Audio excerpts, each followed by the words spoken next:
Okay. It says 4 p.m. there. Okay. Right. Well, if it's slow, we'll make a start. Okay. So, how's sound for you guys? Okay. Okay for sound? Good. Good. And what about you guys in the back? You okay for sound? I think that's a nod. You guys okay? Yep. And you guys in the middle? All right. Looks like it's good. Okay. So I presume most people are studying for the 201 test tonight, is it? Yeah. Oh. Good luck with that. Anyway, so what we'll do is have a brief review, and then we'll progress on. Hopefully we'll finish this topic today. So we're talking about the money markets, and the economic purpose of the money markets is to allow both corporations and governments to manage their liquidity positions. And the problem there is that very often cash inflows and cash outflows are not matched particularly well. And so if you have excess cash on your balance sheet that you don't need immediately, then often you want to invest that, and the place that is normally done for the short term is to invest in the money market securities that are available.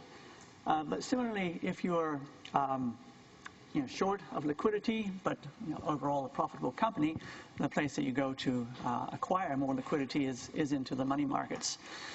And so both in investing and in issuing, there's the fact that the market is really around this liquidity management. That's what drives the characteristics of the securities that are issued there and the markets themselves. So because it is money that's being invested short term, and it's money that is essential to the operation of the business, they are looking for low risk in all aspects of the market and all aspects of the security. So first one up is that they want the securities that they're investing in to be low default risk. So that tends to limit the types of issuers that can issue into this market into the ones that have the highest credit rating. So low default risk is important. That makes a limitation. Only corporations and governments with high credit ratings can issue. The next thing you want is you want low interest rate risk, and so we split this into two pieces: low price risk. And in this particular case, how they deal with low price risk is you have a short time to maturity. So short time to maturity, the prices will not fluctuate much, even if the interest rates move quite a bit. On the other side of the interest rate risk, the second thing you have in interest rate risk is a reinvestment risk. And that is eliminated because the securities that are traded here do not issue coupons. They are either, most of them trade at a discount to face value, and at maturity they pay face value. So that eliminates the reinvestment risk.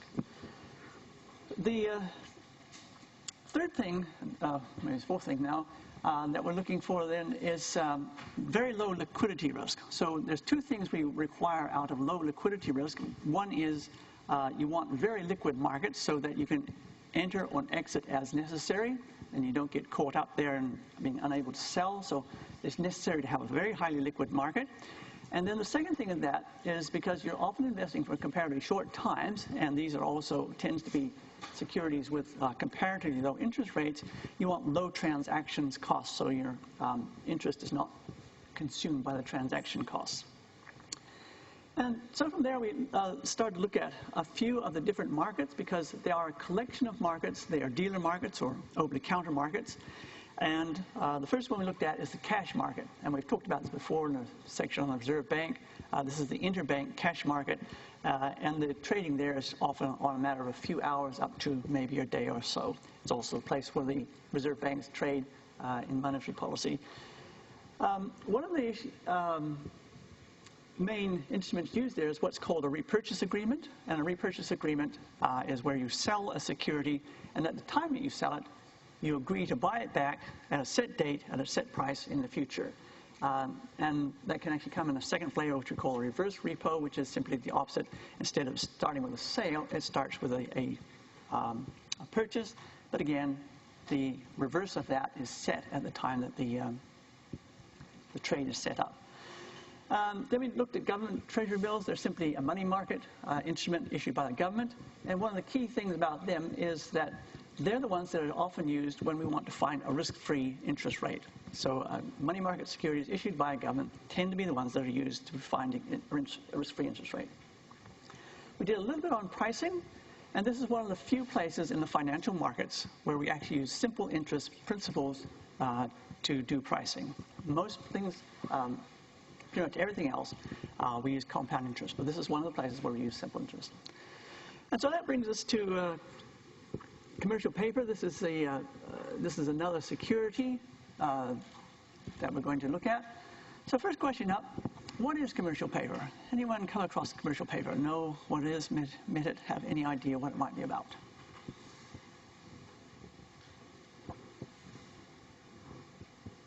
All very quiet. Very quiet. Shaking heads, shaking heads, shaking heads. Okay, well, commercial paper, as the name may suggest, is a type of money market security issued by corporations. So one of the key features of them, actually I'm not sure if I turn the thing on. Hang on. Oh, here we go. It's turned on. Okay. Is that it's unsecured. A lot of the stuff is unsecured. So when you're thinking about that, the fact that it's unsecured and we want low default risk, those two things together, again, tells us that the types of corporations that are actually able to access this market in terms of issuing commercial paper, they must have very high credit ratings to be able to do this because they're unsecured. So if they go default, there's nothing you can go and grab to pay it off. Short-term time to maturity, although it can go up to 70 days, typically under 45. Again, this is to deal with the problem of liquidity. You don't have short-term liquidity problems. You go to the money market to borrow money for short periods of time. Wholesale market, not quite as large as some of the other ones, but again, typically $100,000 is your minimum trade size. So it's not the sort of market that your average investor can invest in. And typically, they are discount securities. Again, they're sold at a discount to face value. At maturity, they pay that, and the difference between those two prices is the interest rate. Now, because they are unsecured corporate debt, they have slightly higher yields than the government, the Treasury notes being the government ones. So these ones are considered risk-free. There's two reasons why they might have the higher yield. One is there is a very small default risk. But the other thing about them is that because they are issued in much smaller volumes than the government securities, they have a lower liquidity, and so that gives us slightly higher liquidity risk. And those two things together are what gives us that extra higher yield in this particular market.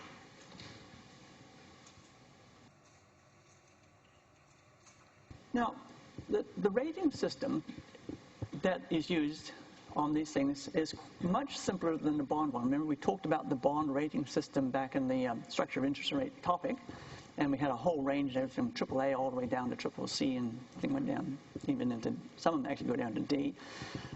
In the commercial paper market, there's only 3 ratings. Moody's is P1 to P3, Standard & Poor's A1 to A3, but basically you have to have one of these two to issue, and about over 95% of all commercial paper is issued with those top 2 ratings. And again, when we're thinking about creditworthiness, the last thing people want in this market as investors is for default. So we're looking for very high credit rating issuers. And so when they're rated, you tend to simply see that they're very high credit ratings. The other thing you can see with them is these bank lines of credit. So what that does, and the banks don't do this for free, is that they'll grant the issuer the right to draw down a certain amount of money if they need to. So say an issuer is going to issue $50 million worth of commercial paper, they may go to a bank and ask for a line of credit for the same size, say $50 million, and that gives the issuer the right to actually draw that down at any point, but they don't have to. And for that, they'll pay a fee for it. But what this does is when you're thinking about low risk, there's always a risk that if it's a commercial entity, that the money that they expect to come in, that they're going to use to repay this, may not come in as expected. But if you have a bank line of credit backing it up, then that ensures that they can repay this stuff when it matures, even if the money they expected to come in to themselves to allow them to repay it doesn't arrive as expected. And again, the fact that you've got a bank line of credit means that the bank has done some credit analysis on this company, and has come to the conclusion that it's worth, a creditworthy company and has granted this line of credit, that's a sign to you that the company is in pretty solid shape. So when you look at the market, pretty much most of the financial institutions and even other businesses, non-financial businesses, will be involved in this market. So again, these are large investors, and you very, very rarely see private investors in this market here. Banks get involved in two aspects: the line of credit, which we just mentioned, and often the issuers of these types of securities, in many cases, they don't have the in-house expertise to do this themselves, and so what they will do is they will go out and hire a specialist firm like an investment bank to carry out the issuing on their behalf, and so the banks get involved in that as well. So when you want to issue, typically what you see is an investment bank. These are specialist organizations which exist to bring new securities to market. So if someone wants to issue some commercial paper, typically what they will do is hire an investment bank to do that for them. So they'll price it. Anyone know what underwriting is? Anyone know what underwriting is? Anyone come across underwriting? Know what that is? Yeah, go ahead. That's kind of when, like, the underwriting usually takes the difference of the two.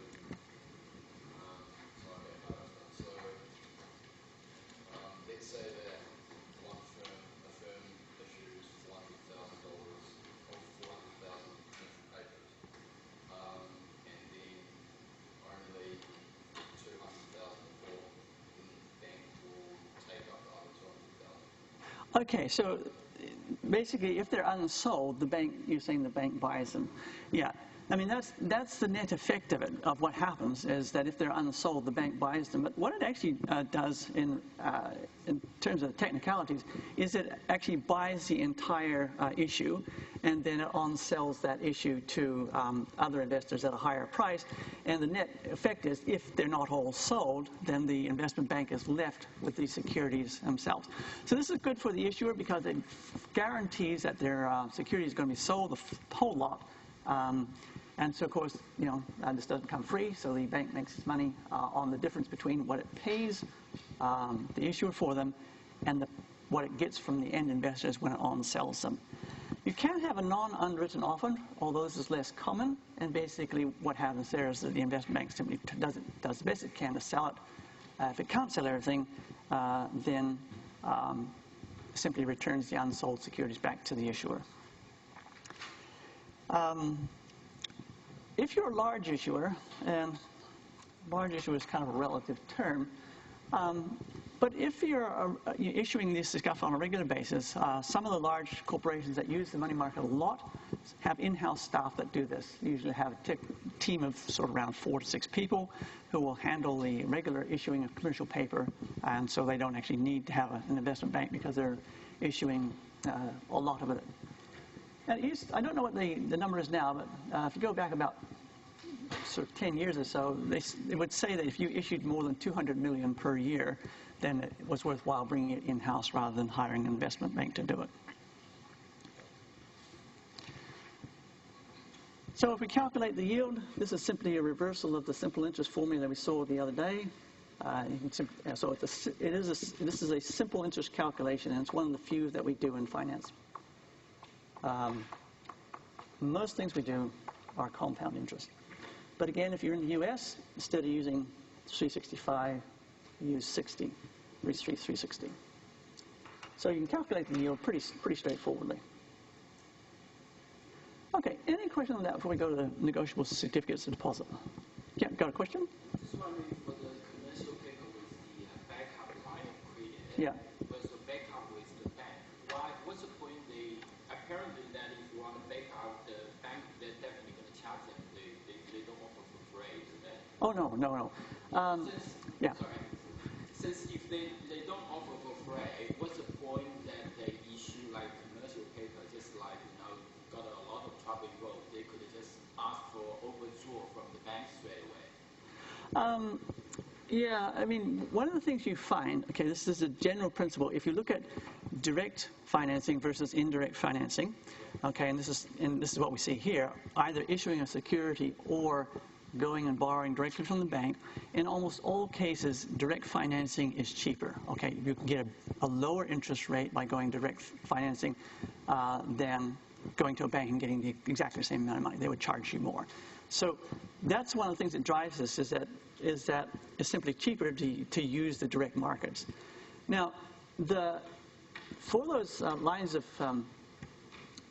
backup lines of credit, basically they'll charge you a fee for it, and if you don't draw it down, that's all that you have to pay. You don't actually start paying interest on that until such time as you actually draw it. And most of the lines of credit are issued on the understanding by both parties that this will only be used in exceptional circumstances. So when a bank grants one, they get paid a fee for granting it. The issuer of the security and the bank in general don't actually expect that they'll be called upon to do it under normal circumstances. It's only in exceptional circumstances they'll be called upon. And of course, if it is called upon, then there's more money to be paid because they're drawing stuff down and they're going to pay interest on that. Okay, any other questions? Right, okay, so moving on to negotiable certificates of deposit. That's another money market security. One of the things we said very, very early on, I think it's like in the very first topic, we said that the existence of a secondary market makes the primary market more attractive. And this is the first time we actually meet that, in that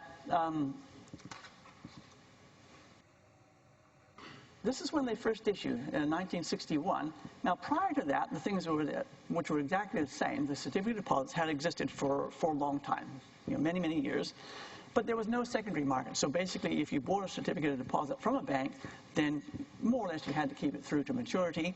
And that was just the way the market worked. Now, in 61, when this secondary market was developed. So basically what happened there was it allowed the people who bought a certificate of deposit to trade that prior to maturity. So if you bought one and you needed the money quickly, you could simply sell it on this market. And as soon as that happened, as soon as there was a secondary market, then the demand for the certificates of deposit went up, and essentially this new development, which is now called negotiable, which means you can trade it before its maturity, this took off in a big way. And so this is the first instance we see. We'll see it again, that when a secondary market is created, that makes that primary market take off in a big way. And so we've seen it here. This is the first one we've seen. So the reason they did it is that back in those days, interest rates were regulated, and the amount of money that a corporation could earn by depositing some money with a bank was strictly regulated, and they found they can get better interest elsewhere. And so that instead of putting their money in the bank, they would go and invest somewhere else in some other part of the money market. And so the banks decided to fight back by creating a specific money market instrument, which allowed them to get around the regulations which restricted their interest, and get that money which was declining because it was being invested elsewhere, and get it back into the banks. So, as necessary, we've got a highly liquid secondary market, so people can get in and out of this market as necessary. Anyway, I haven't actually said what they are. So what are they? What are they? Bank bills? Yeah, that is a particular one. What's any distinctive characteristics of them?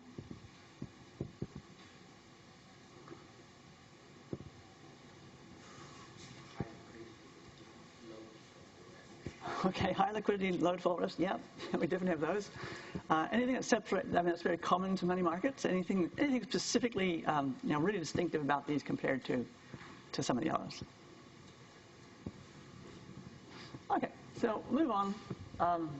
Roll over a page. Probably all focused on your test tonight. And in one sense, what they're like, the certificate of deposit is simply like a term deposit. So if you and I went into the bank and put some money in the bank on a term deposit, a certificate of deposit is basically the same thing, except they're big ones. So we might go into the bank and the bank say, minimum of $5,000. For these things, they tend to be much bigger, $100,000 up. So they're essentially exactly the same as a term deposit, except they're the wholesale ones. Now, that's what the certificate of deposit market was like prior to 1961. And then, of course, once they developed that market, then that means they can then be traded. And, of course, as soon as you can trade those things, then your ability to invest in them and, get in and out as necessary becomes much easier. Now, one thing that can be a little bit different about them is some of them are issued at face value, okay, instead of a discount security. So they're issued at face value, and the interest rate you see is what's known as an add-on rate. So if it's a few percent, then at the end you'll get face value plus interest, rather than the discount one, which starts at below face value, and the difference between the price you pay and face value is your interest. This starts at face value and you add on, and that's like most people are familiar with. Again, wholesale markets, even though you can buy them in $100,000 lots, typically the trades are $1 million and sometimes much more than that.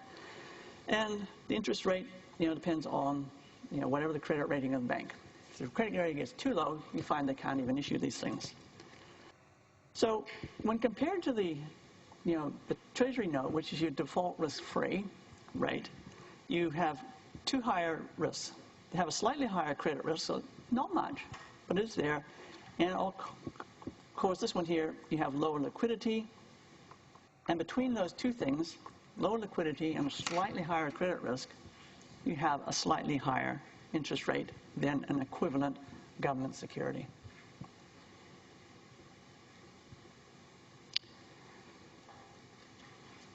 One thing we can say about them, this is one of the places here where reserve banks of the world watch to see what banks are doing in terms of their liquidity management. Because if they are net issuers of these types of securities, that means that they have strong loan demand. If they're net redeemers, that means that the loan demand is low. And so what a bank can do, if it needs liquidity, it can simply raise its interest rate that it's being offering into the market slightly above its competitors. And because it's a very liquid market, if you raise your interest rate just a little bit above your competitors, you can pretty much get in any sort of liquidity that you need. And similarly, if you don't have strong loan demand and you want this liquidity to run away, you can simply lower your interest rate that you're offering below that of your competitors, and that will mean you'll be a net redeemer of these things because people won't be interested in investing at the lower interest rate. So the market's quite sensitive. You don't have to move the interest rate much to either bring in liquidity as you need it, or let it go out if that's what you need to do.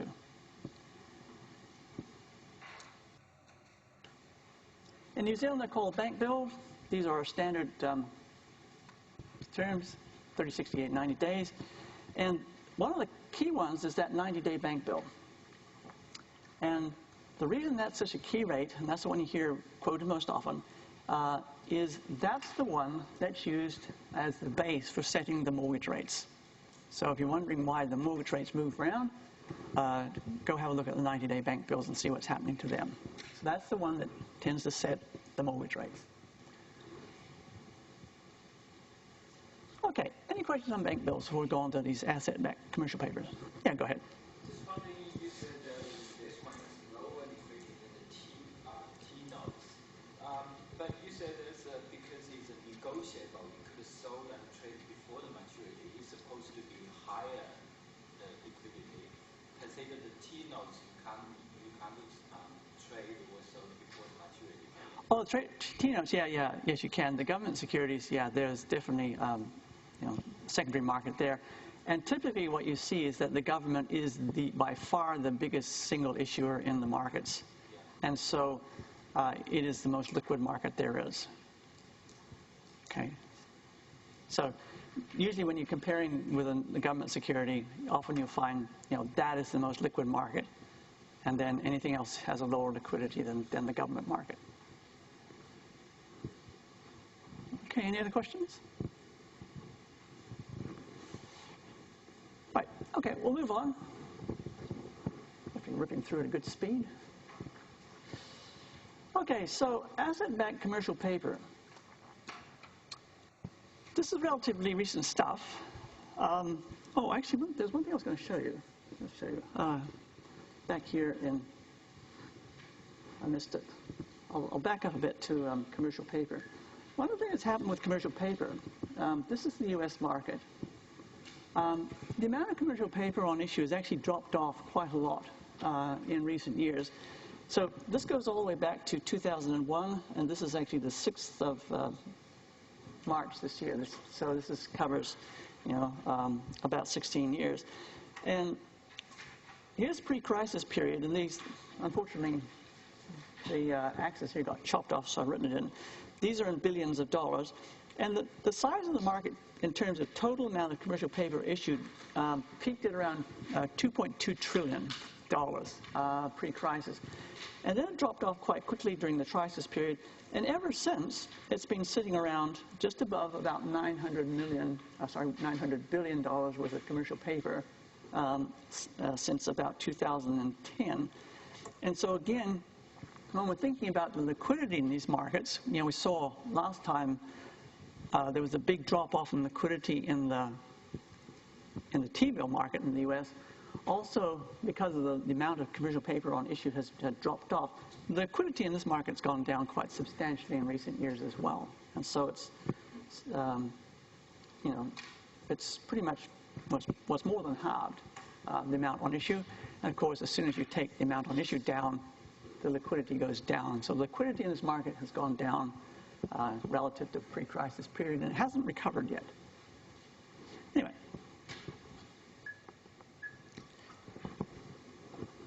On to this one. Anyone know what asset-backed commercial paper is? Met one of these things before.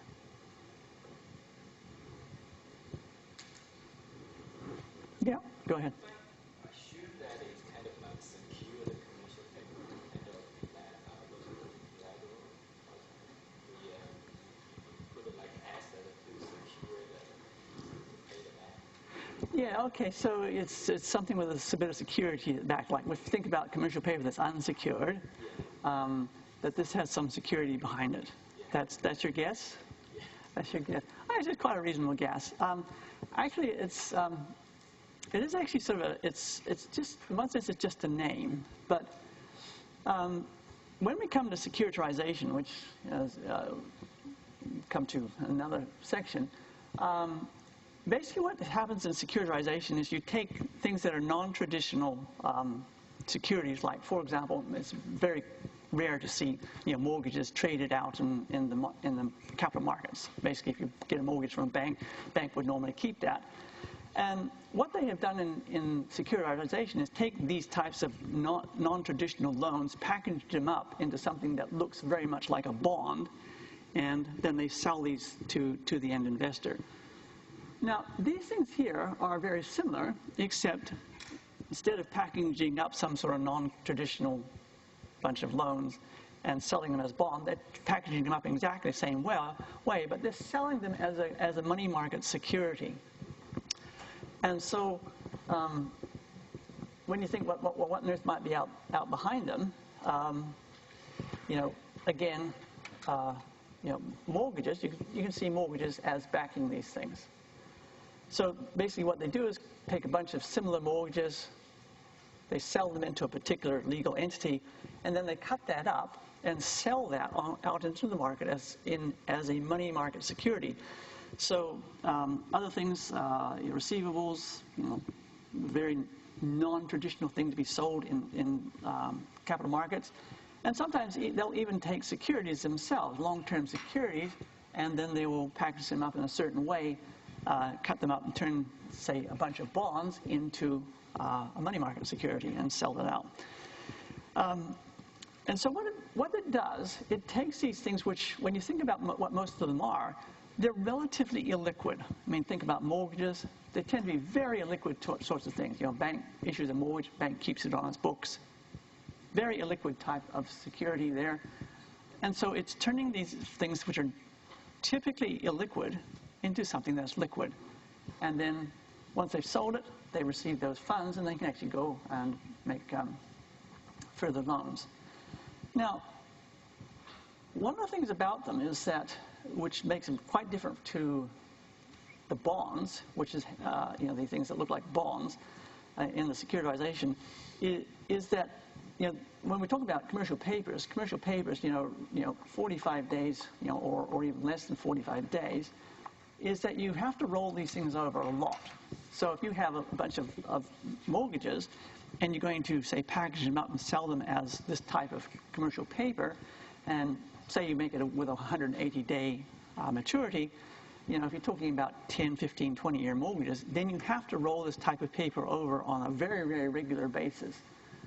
And so that assumes that you can actually do this. And most of the time you can. Occasionally they get in trouble when they can't actually roll these things over. Now, it's fair to say that it was taking off quite well up until the crisis, but since 2007 when we had that crisis, 2008 when we had the crisis, the amount of stuff that's being packaged up and sold off as these asset-backed commercial papers has dropped down a lot, and it's certainly done nowhere near to the extent that it was done. In fact, some of the markets, the size of the market has dropped by as much as 90%. So, when we looked at, things dropping off, that was about a 50% drop there, actually more than 50% there. In the asset-backed commercial paper market, we've seen some places, 90% plus drop in the size of these markets. So that drop affects their liquidity, and of course, that affects the interest rate you want as well. Okay, any questions on them before we go to these bank-accepted bills? Yeah, go ahead. I was just wondering, collateralized debt obligations, is that an example of asset? If it was sold as something that was a money market security, it would be, but it is very common for those things to be sold as something that looks like a bond, and that would be considered a securitization. Yeah. So that's the basic idea, and if you do that, sell on the money market, yeah, it would be one of these. Okay, any other questions? Okay, bank accepted bills, again, another money market security thing. So let's think about what on earth is the problem that we've got to solve here. So let's think of an importer and exporter. Say you're the exporter and somebody wants to buy some stuff from you. When do you want to be paid? When do you want to be paid if you're an exporter? Now. Yeah, now. Well, basically, before you ship your goods. You want to be paid before you ship your goods. Right. Okay. If you're an importer, when do you want to pay? After you get the goods. Oh, my. We have a problem. That's the problem. That's what this thing is supposed to fix. The exporter, they want their money before they ship. Importer wants the stuff to arrive before they pay. If we insisted on that happening, we would have no trade. And that problem is why we have bankers' acceptances. So let's go. Here's one diagram. This is one in the book. And now here's a better one from another book. So we'll follow through what the story is about how this thing works. So the reason the one over here isn't particularly good is that nobody actually ever ordered anything over here, and there's no shipping either. So the buyer of the coffee never actually places an order, and the exporter never actually ships anything. So that's the problem with this diagram over here. But this one over here does have that stuff. So this is how it works. So the first thing up is the importer places the order. So that's number one. So send an order, and they think, question is, can I trust this person to pay? And if they say, no, can't trust them to pay, then you have to do something else. So what happens is the domestic importer goes off to the local bank, and what they ask for is a letter of credit. And the letter of credit basically says they were going to pay at some stage, and these things are actually set up so that, let's go back a few pages here. Yeah, they have these standard maturities, 30, 60, 90 days, sometimes 180, which is down there. And they are actually made with a standard times maturity so that they can be turned into these money market securities. So the letter of credit goes off. So what happens at that point is the bank actually undertakes a credit analysis of its customer and makes a decision about whether they will issue this letter of credit or not. And so what is essentially happening here, there's an issue of trust. And what is happening is that the bank is substituting its creditworthiness in the place of its customer. And so when the exporter gets the letter of credit, they can say, this bank here I can trust, whereas I can't really trust that importer because I don't know enough about them. When they get, say it was Westpac, that the importer went to, Westpac sent this letter of credit over, and the exporter gets it, Westpac, I know them, they're worth trusting. So this is the letter of credit going across here. Now, depending on how it all works, that thing will have a whole bunch of conditions that must be satisfied before it becomes a bank accepted bill.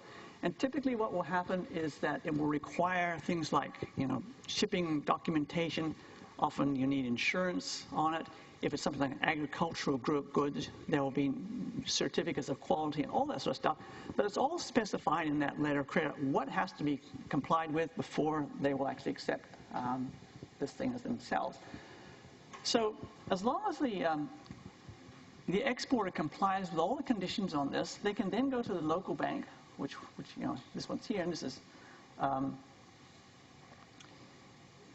with the stuff. Now, often one of the things, when you think about what they need, one of the things is often you'll need what's called a bill of lading, which is a document that is issued by the shipper to say, I've got your stuff, I'm going to deliver it. So at that point, what's actually happened is the exporter has shipped the stuff here, and it takes all the paper off to the foreign bank, which is, of course, for them, that's their local bank. And depending a little bit on how it works, the foreign bank can actually pay straight away on this if they want to. And in fact, on this diagram, they do. The foreign bank, which is the exporter's local bank, they pay straight away. And this one, they don't. And so instead of paying straight away, the foreign bank checks that everything's in order, and it basically undertakes all the rest of the stuff for its customer here, sends all the documentation back to the original bank. The bank is satisfied, stamps this thing, and it becomes a bank accepted bill at that point. And then it sends it back, and typically they'll, in this particular one, that's it. Once it's sent the bank accepted bill back, that's when the exporter gets paid. So they get their money a long time earlier with one of these things than they would otherwise.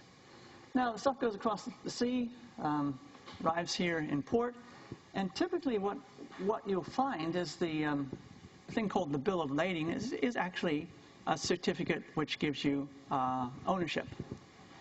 And so what will happen is that because the bank has the bill of lading, which is a certificate of ownership of the goods, they will not release that to the importer until such time as the importer pays. So that's one of the things there. So basically, the importer doesn't have to pay until the stuff arrives. And then, once it's paid, they release the papers, and the importer can get its stuff. So that problem that we had of exporter want to be paid before they ship, importer wants to pay after they arrive, we can actually make that stuff work with a bank accepted bill.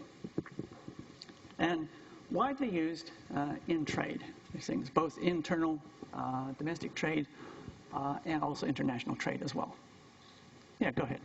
Just wondering, since there's a time difference between how they establish the fluctuation of the currency exchange. That will be handled by, that's handled by the banks. So if there's an exchange rate problem here, that's handled by the banks. Now, typically when you pay, okay, let's say there was a $100,000 letter of credit went across there, but it was, say, a 90-day letter of credit. So when the bank pays for that, they'll typically pay a discount.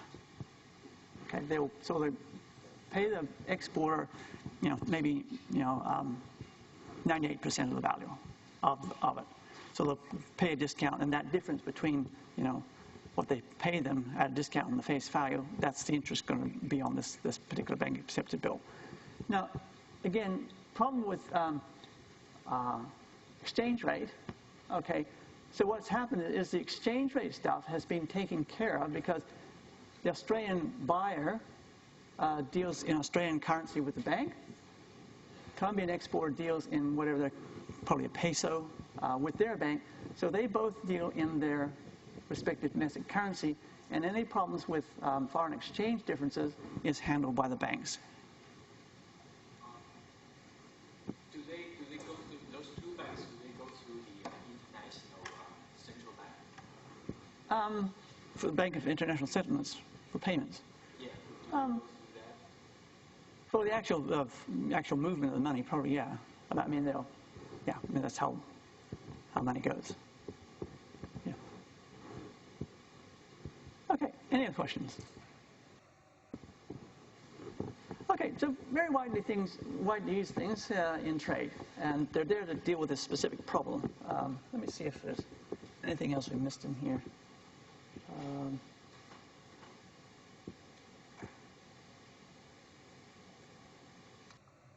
Nope, said most of that, so there we go. Okay. Now, moving on to participants in this market, money market participants. Who's the most active in this market? More markets, plural. Who's the most active players here?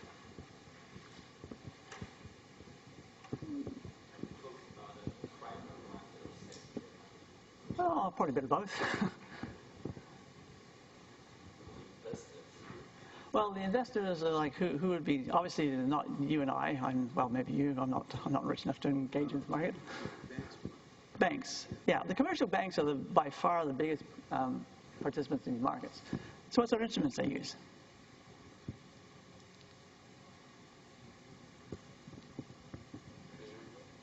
Treasury bills, yeah. Any others? Well, they're pretty much engaged in pretty much all the markets. Now, when you think about what they're doing, I mean, they have specific ones that they issue themselves, like a bank bill and the bank accepted bills. And so they are issued of those ones. But basically, they take part in all these other markets. So when we think about what they will invest in, often they'll have treasury notes themselves for liquidity purposes. Very easy to trade these things. So if they need to engage in a repo, they'll have a treasury bills on their books so they can do that. Bank acceptors, some they'll issue themselves. If they haven't, as on the asset side, there'll be other ones. Interbank market, you'll see them there, obviously. And in terms of their own, so that's things that they have as assets. Now, in terms of what they issue themselves, these are basically the ones they issue themselves. Negotiable certificates of deposits, or bank bills as we call them here, the same thing. Now, sometimes, even though they're banks, you can actually see a bank issuing commercial paper. Typically, you don't see banks issuing commercial paper, but there's nothing that stops them from doing that, and sometimes they'll issue commercial paper. Again, common things, the banker's acceptance, clearly a bank type thing. Interbank market, again, this is where you see banks. You don't see other entities in there. And so, pretty much any aspect of the money markets, you'll see banks involved in this. Some of them, they have their specific securities which they issue if they need to raise liquidity, but they trade in these other markets as well. The other big one we see in one specific market is the reserve banks, and they are involved in that interbank market. And again, we've talked about this in the reserve bank section, that they're managing that interest rate, which we call the official cash rate in this part of the world, and they typically handle that with repos. So if they need to increase the amount of money there, they use a repo, and the way they tend to set that up, if they need to draw money out at a later stage, they set it so the repo matures at a later date, which brings the money out.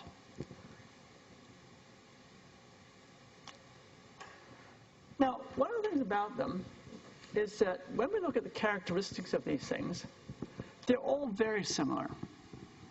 They all have very similar characteristics. There are some differences, but they tend to be very minor. Like, what is the liquidity of these things? Tend to be small differences in liquidity, so you get small differences in yield there. Some of them, if you compare a government security with a private sector security, there's a small default risk, and so you can see a little bit of default risk premium there. But overall, most of the things are very, very similar. And so the interest rates in these markets simply just move around together. You don't see a lot of variation. And I think next slide is the data. So this is a bit old data, but we can see here there's three things in here. There's the cash rate, which is this, this dotted line here. The 30-day bank bills, which is that one there.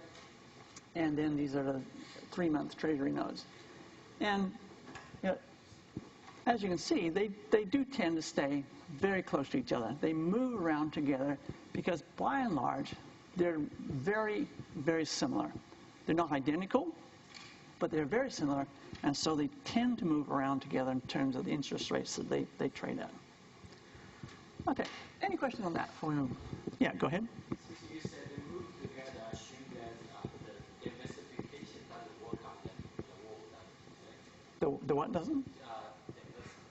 Diversification. Oh, in terms of like diversifying interest rate risks. Yeah. When you get things that move together, then you're so highly correlated that they're pretty useless for diversifying. Yeah. So that's if you're interested in diversification, buying a wide range of these things wouldn't actually buy you much diversification at all because they all tend to trundle down together, very highly correlated.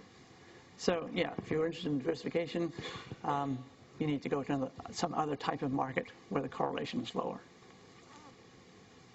Yeah, go ahead. This is just out of curiosity. Can you actually buy 30-day bank bills or treasury notes from different countries to diversify? Because technically, like, if you found a country with the same interest rates, couldn't you?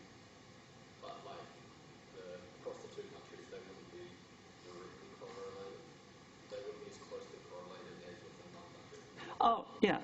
In fact, you do see this. In fact, when we saw the liquidity go down in the U.S. Treasury market, that's primarily, there's two reasons. One is internal, but one of the big reasons why that's gone down is because of foreign buyers who are buy and hold type investors rather than traders. And a number of them are European, and so if there's a difference in the way that the interest rates are moving in Europe compared to the U.S., then you do get a little bit of diversification by going across markets in this way. But even so, what we tend to see is particularly like the developed world, the interest rates do tend to move together, so your ability to diversify is pretty limited. But certainly people they do invest across countries. Any other questions? For in this case, the money market, there's no portfolio inside the thing. Because they move together, so it's hard to just like eliminate the rest. So there's no portfolio for the money market. Well, there's when you're thinking about portfolios and diversification, they usually consider money markets as simply a single asset. Okay. Even though there may be sort of a range of different securities in here, it's often considered as one, okay? Because basically that's all you get. There's slight differences, but they all trundle around together, and so it's treated as if it is a single asset, even though there's more than one in there. Okay, any other questions? Right. So there's the relevant parts of the chapter, and so that wraps this up. We'll start bonds tomorrow. Wednesday is going to be a reviewed lecture, so if you have questions, can you email me to me before then? And, best of luck with your test tonight if you're doing 201. Right, if you want to ask any questions, be around for a while. Otherwise, we'll see you tomorrow, and hopefully you've recovered from your test by then.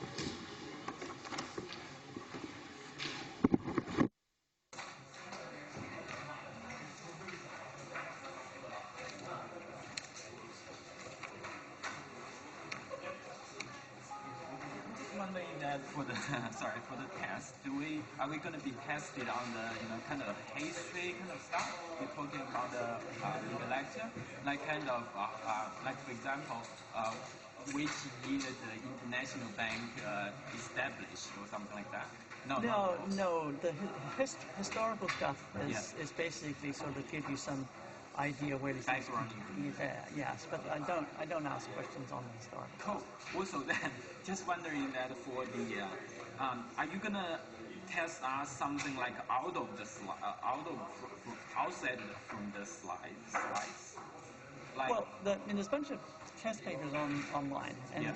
the test this year yeah, is very similar in terms of style, level of difficulty, and so on, Yeah. to last year. So you can look at the last year's. I think they go all the way back to 2012, yeah, and see what type of questions have been asked, and they're very similar style questions. yeah. Because I mean, from my point, I think that the slides they've got a lot of contents on the slides already. Plus that you only covered about kind of most part of from the the textbook, Yeah. but you haven't covered something. Yeah, So yeah. I'm just wondering that do I need to worry about the ones you haven't covered? Well, I mean, for example, as an example of what, if you think about open market operations, Yeah, I mean, I'm not going to ask you like what time of day do they call for bids, and how long do dealers have to, yeah. and other things like what legislation was they created and all this stuff. But basically, Yeah. if I asked about, say open market operations, why are they doing this? Which means, A, managing cash rate, B, managing economy. Yeah, And that's the type of question to ask. It's not like at what time of day do this, but what is the reason they're doing this? yeah. And that's what those questions Yeah, are about. because you have to understand his apparently language, English is not my first language. If I don't memorize something, even though I know what's going on to say, it's going to be really, really hard for me to write an essay over. Yeah. So that's why I'm thinking about that. If you just say that you're going to test like everything else, everything from the textbook, it's going to be a lot of stuff for us to memorize. That's the thing I'm worried. So, Yeah. Well, if you look at, both mid-semester and end of year, exams, Yeah, they're not about really nitty-gritty details yeah. of stuff like that. Like, the book goes through pretty much everything it talks about. They talk about what legislation they created under, blah blah blah. Yeah. And that sort of detail is, I don't think is particularly relevant. But if you know anything, So I'll just follow your focus on your slide. yeah, Pretty much. yeah, like.